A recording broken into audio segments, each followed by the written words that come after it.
Ano, aakyat pa ba kayo sa stage para kantayin ng Sinta?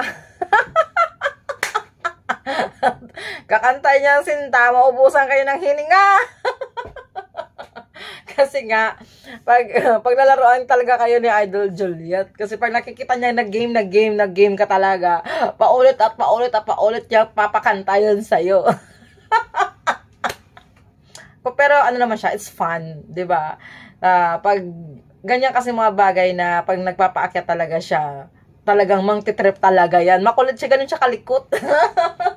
Ganun talaga siya mang-trip. Kaya pag hahandaan niyo yan, dapat magbaon kayo ng maraming yung hangin.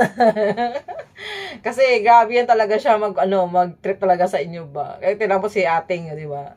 Pero maganda daw sana yung boses siya. Kasi syempre, ikaw ba naman paulit-ulit, nga na paulit-ulit din ang kanta, hindi ka ba mapapagod no? Namaos na nga siya.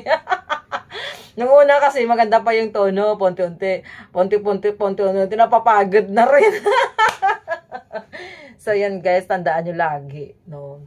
I-ready nyo talaga yung mga ganyang bagay pag umakyat talaga kayo sa stage. Pero it's good, no? Diba? Kasi nakasama nyo sila sa stage, na nakapag-jamming kayo sa kanila, nakakataba ng puso na ganun. So, yun lang. Ako talaga yung abang nare-record ko talaga yan siya ng live na yun na pinasa sa akin ni Aina. Hindi ko matandaan pangalan ng nag-live na isang araw, yung unang gig na pinuntahan nila last week, bago itong Batangas. Talagang dami ko talagang tawa to sa Sinta na kinanta kasi di ba ang Sinta chorus yan. I mean duet yan si Sir Ray at saka si Idol Juliet. Pag ito kasi yung Sinta na pinapakanta, may time naman talaga talaga sila nagpapa-accept. Parang sa Batangas, hindi ko matandaan na kinanta nila yung Sinta. Baka siguro late lang talaga pag live ni Joanna. No? So, I'm not sure.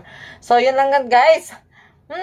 Ages lang talaga sa Kalam. Wala lang iba, kundi ages lang. Aha, yeah. Alright.